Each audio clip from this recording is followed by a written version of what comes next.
So how we'll do this webinar is Jennifer will present quite a bit of information on how to facilitate and lead a quality improvement meeting, and then at the end I will talk about some examples of agendas. Jennifer has been asked to lead many national, local, and state committees and groups, and so she has a lot of experience on facilitation. So I'll turn it over to you. Great. Thank you, Janelle, and thank you, Gary, for that introduction. We are really pleased to be here and be talking with all of you who do the important work of home and community-based services across the state of Minnesota. And I know you are all right now deeply immersed in quality improvement work as you're focusing on your PIP projects. And again, we really appreciate the opportunity to contribute to ways that you might think differently about meeting facilitation when it comes to quality improvement. You know, quality improvement is a team sport, and it is an activity in which we end up spending a fair amount of time in meetings because you're looking for those various perspectives from many team members.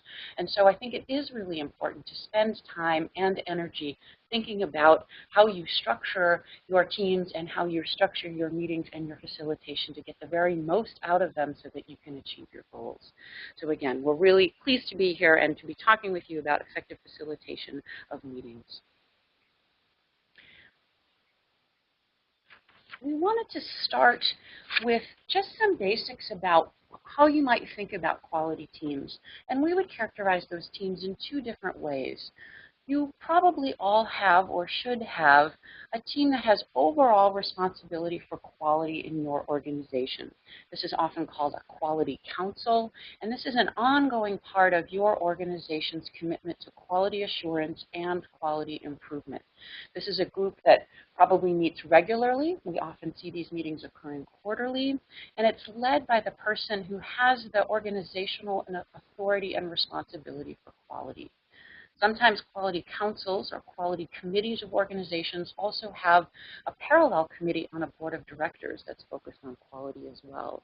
So that's the overall responsibility for quality that a team might have in your organization. And then when you identify or think you have a need to improve a particular process or a particular part of your organization, you will often form a quality improvement project team. And I think, again, that's what many of you are in the midst of right now. So these are teams which are charged specifically with developing and implementing quality improvement projects. They tend to be more temporary in nature, although sometimes quality improvement projects get to be pretty long-term. But they do have an end date when you accomplish the goals of what you've set out to do or achieve your aims. And the team membership on quality improvement project team really varies depending on the focus of what the improvement work is. So these teams meet as needed, and they are very project focused. And that's what we're going to spend a little bit of time talking about, who should be on a quality improvement project team. So including the right people on an improvement team is critical to a successful effort. Teams can vary in size and composition, and each organization builds teams to suit its own needs.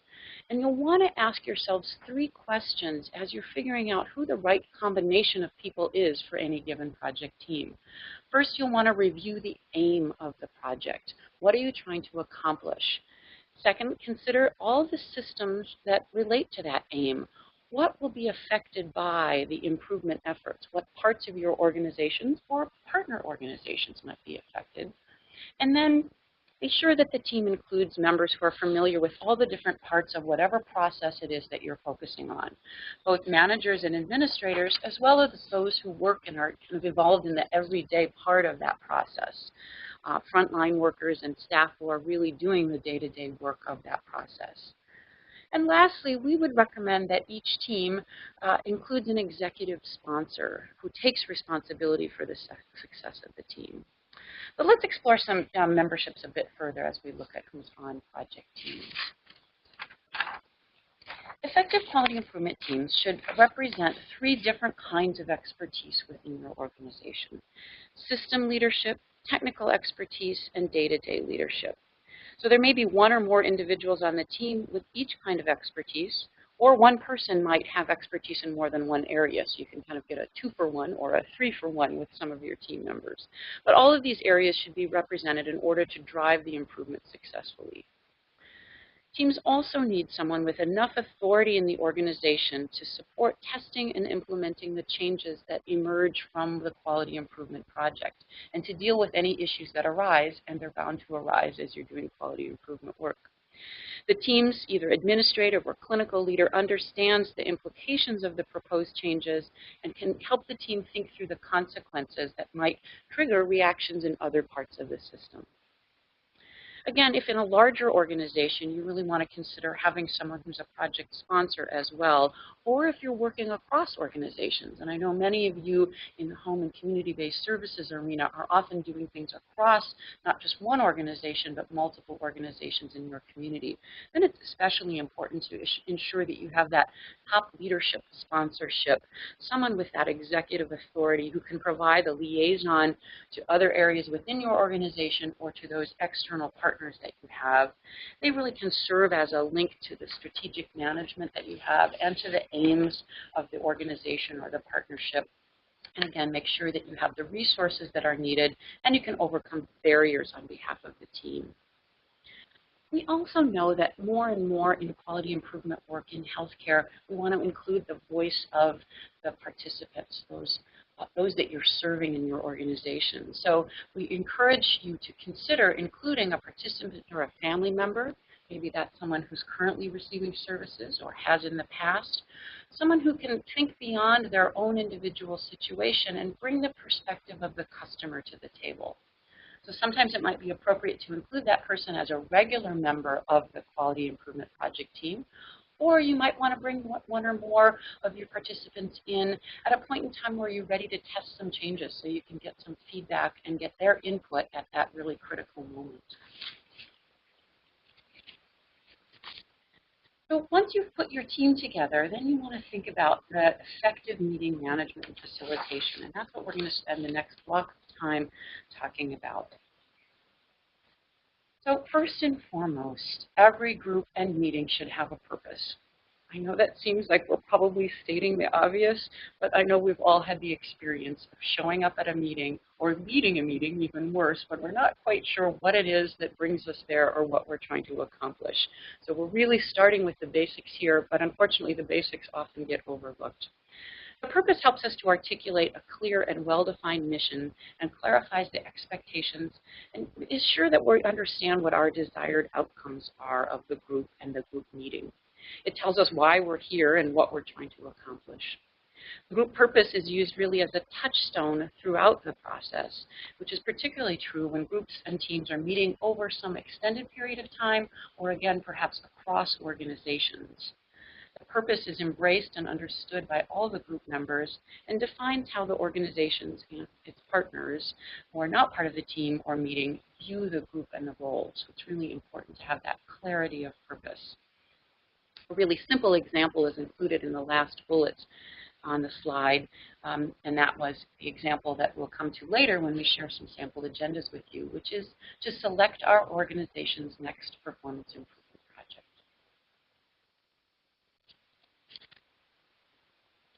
Project charter clearly establishes the goals or aims, the scope, timing, milestones, and the team roles and responsibilities for a performance improvement project. The charter may be developed by that overall quality committee or quality council that we started talking about, and it might be given to the team, or it might be developed by the performance improvement project team itself.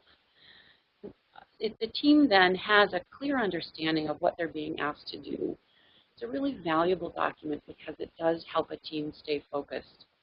Importantly, though, the charter does not tell the team how to complete the work. That's left to the experts who are part of that project improvement team or performance improvement project. Rather, it tells them what they are trying to accomplish. So if we start with the purpose and the charter, the next important thing that every meeting should plan for are the resources needed. Again, this is an often overlooked step, but it's really important as we look at the people and the information, the facilities, and the tools necessary for effective meetings. For people, again, we need to ask ourselves who will be impacted by the decisions being made by the team or in the course of the meeting or meetings, and who has the necessary information or really is the right expert to contribute to a good decision or action or outcome. really must be involved in the decision and how the decisions are made. So it's getting that people combination right.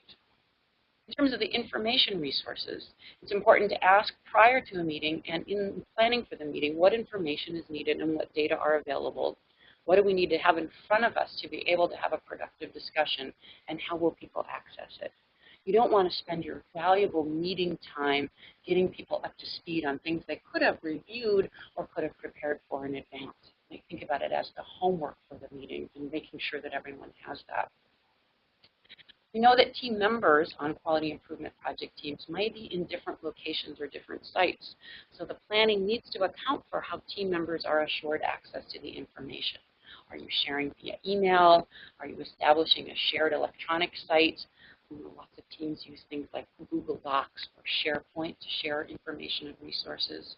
And then to always consider, is there anything that's confidential and proprietary, and to be sure that that's noted accordingly. In terms of the facilities, equipment, and financial resources, we need to ask ourselves for every meeting and for every team what's needed to carry out the purpose, and how will we set up the logistics of the group to have it be most effective. Simple things like, do we need a flip chart? Will we need some dots for voting? Will we need markers? Do we need PowerPoint access? So to think about what those equipment needs are before the meeting and to be sure you plan for them. Again, the last thing you want is to get hung up on the technology or not have something available to you that you know is important to having a productive discussion. And then lastly, meeting tools. These are things like the charter, the agenda. Do you have a template for taking notes so that they're consistent and understandable and easily read by someone who maybe is outside of the group or maybe has to miss a meeting? And again, how should the room be set up to support the meeting purpose, and how the dialogue or decision-making will be undertaken? The facilitator also needs to consider those people who might be participating remotely when you think about meeting tools, to assure that everyone has the needed materials in advance and that nothing's handed out at the meeting that the remote participants don't have, or that you have a mechanism for getting it to them quickly. You might want to also, if you're facilitating and planning the meeting, considering whether you might be doing any voting or any polling, and make a plan for those people that might be participating by phone or in other ways. So can you accommodate them by an email, maybe by texting? Can you do some webinar polling, or do you want to call out a voice vote? You never want to neglect someone's important perspective just because they're not in the room with you. So the facilitator role in pre-establishing those agenda items might even call for the facilitator or the team lead to reach out to those people who might be participating remotely in advance of the meeting and get some of their input, or let them know that they'll be calling on them throughout the course of the meeting.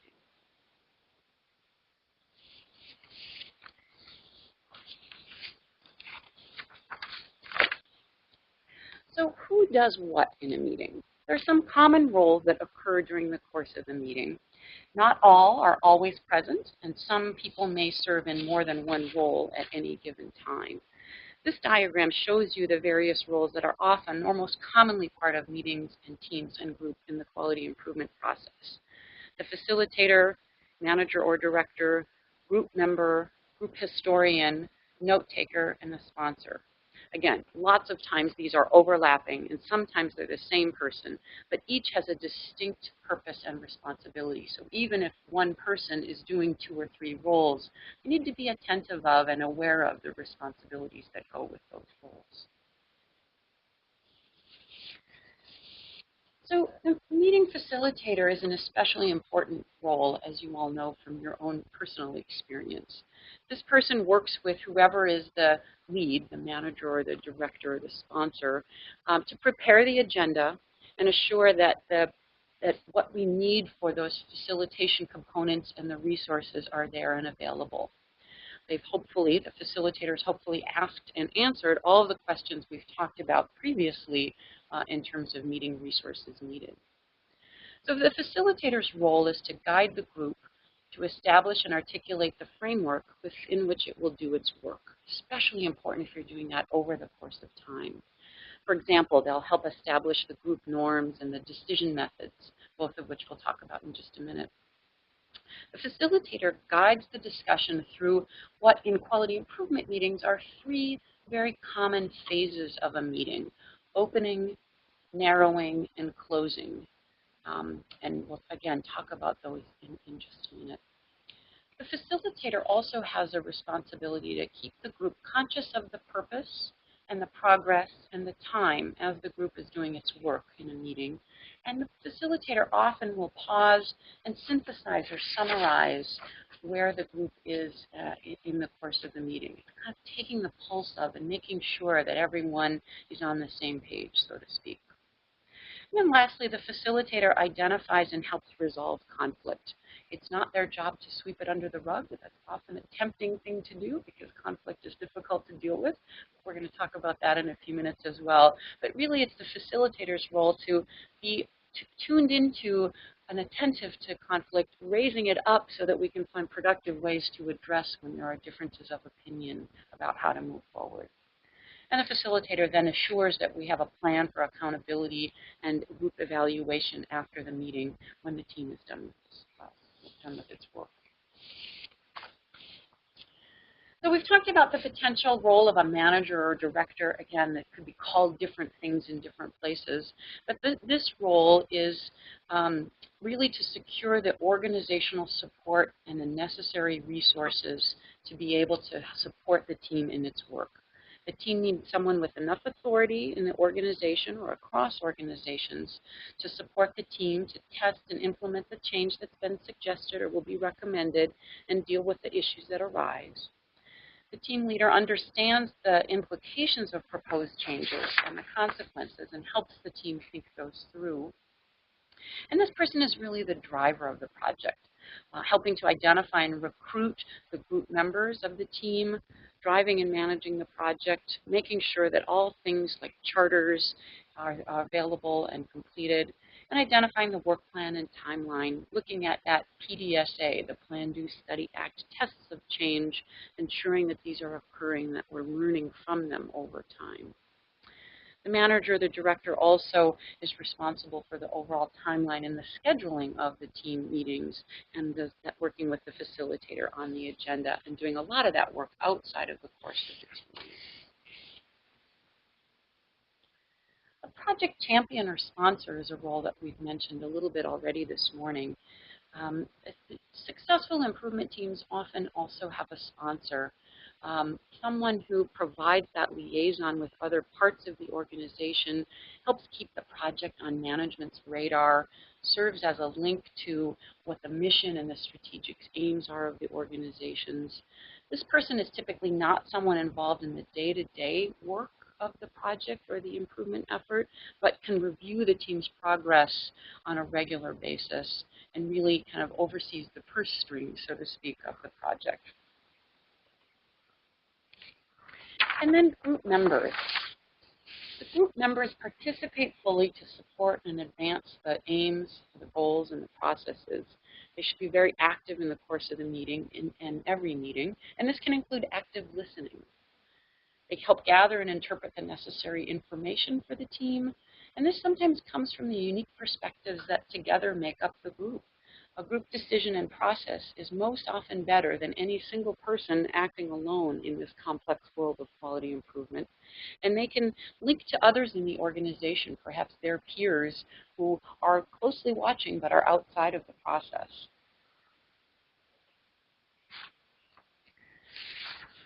So on the diagram, you saw a few other roles that I'll just mention briefly. The historian or the archivist is the person who might maintain the information or files that reflect the chronology and what has occurred over time. This is especially important for long-standing teams or teams that are addressing long-standing issues. So you can bring forward that history and learn from it. The note taker or the scribe has that all-important role of preparing and distributing the minutes of the meeting, which cover the major discussion points, conclusions, and decisions, and what the follow-up action should be. The timekeeper obviously monitors and keeps the meetings on time.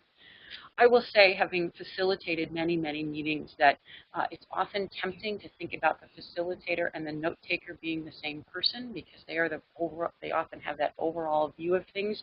That's a really difficult combination. In our experience, neither the facilitator nor the note taker can fully do their jobs if they have the responsibility for that particular other role. So we really encourage separating the facilitator from the note taker. So we've now put our teams together. We've talked about the charter and the tools and the resources we need. We've talked about the various roles of the quality improvement team members. Let's now talk about what processes will help us fulfill our purpose. 4 things that we want to cover here. Establishing group norms, identifying appropriate discussion tools, being clear about decision-making methods, and establishing action steps and accountability after the meeting or after the group decision.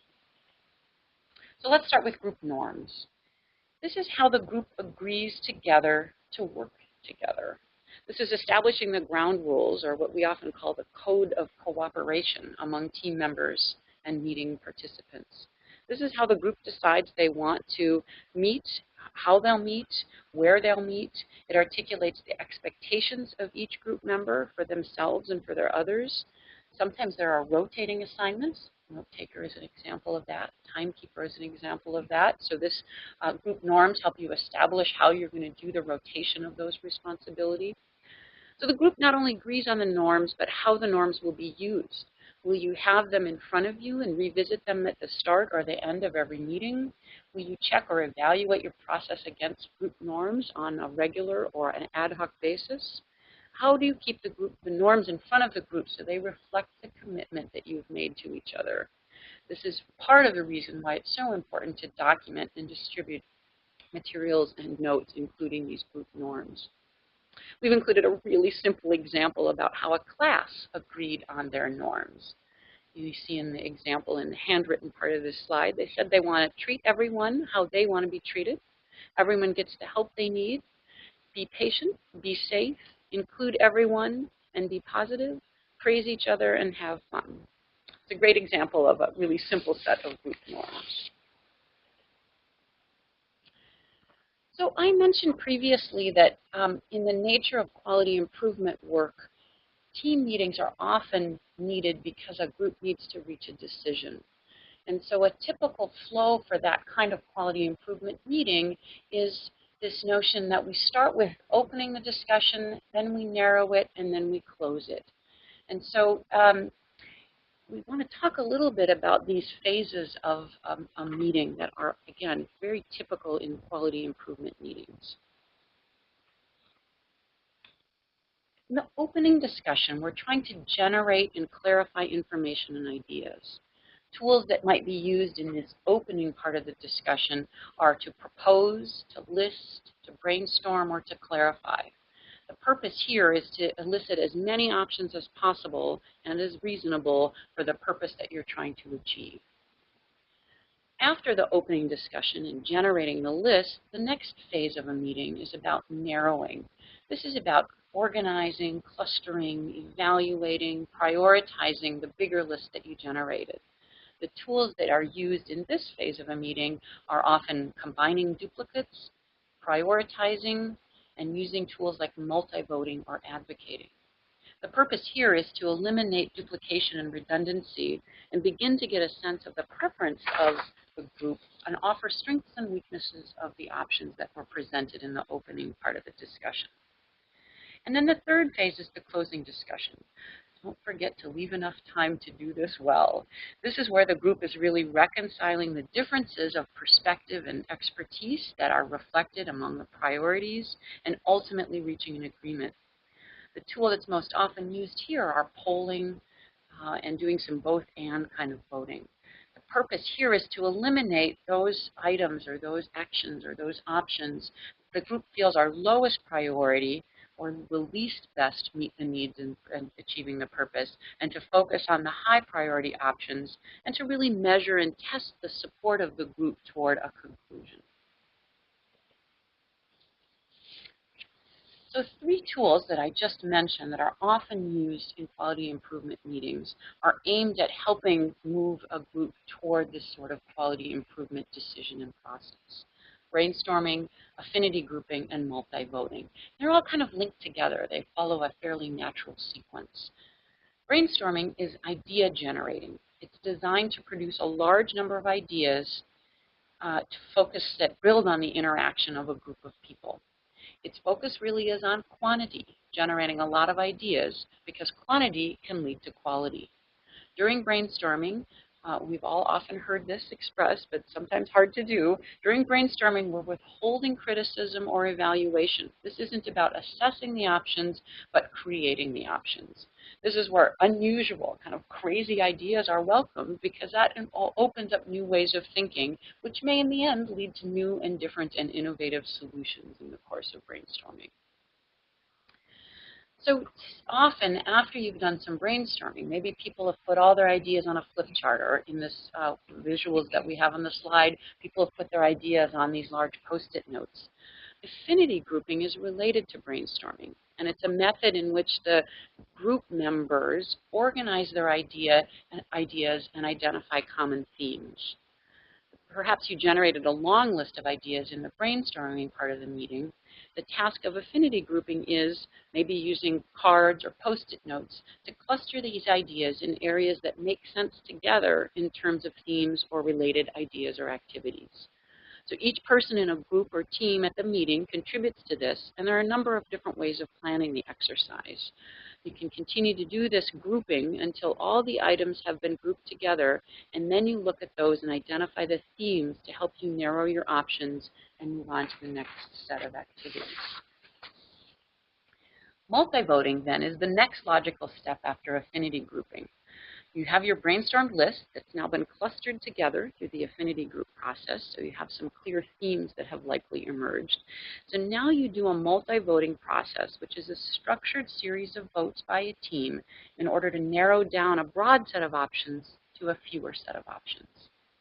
Again, if you brainstorm and cluster them, what you would then do is number or identify in some way each of the items, and then each person gets a certain number of votes. The guideline that we often use is that you get the number of votes that represents about a third of the total number of options that are available. So I'm going to do an easy example. If you have 15 clusters or themes that emerge, then maybe you would give each person 5 votes, 1/3 of 15. So maybe you have dots or Post-it notes or a marker, and you do a tally or check, and you have the voting done by each person, so they can either submit them privately if that feels like it would facilitate better and more candid voting, or you might have them, again, go up to the flip chart and put a dot or a check mark.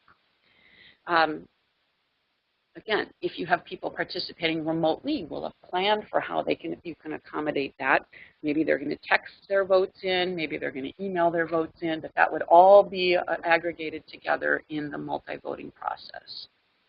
So when you tally these, this typically allows you to eliminate items with the fewest votes and prioritize action activities and recommendations, because the group has expressed, based on their knowledge, their expertise, their desire, and the purpose that you have, they've expressed their preferences through the multi-voting process. So sometimes after just one round, it's really clear and you can stop. Maybe you're only looking to narrow it to 2 or 3 options, and at your next meeting you're going to revisit this. Or you might need to do another multi-voting process with a reduced number if you're really trying to narrow it down to just one thing. So again, you'll know what those needs are based on what you're trying to accomplish in that meeting.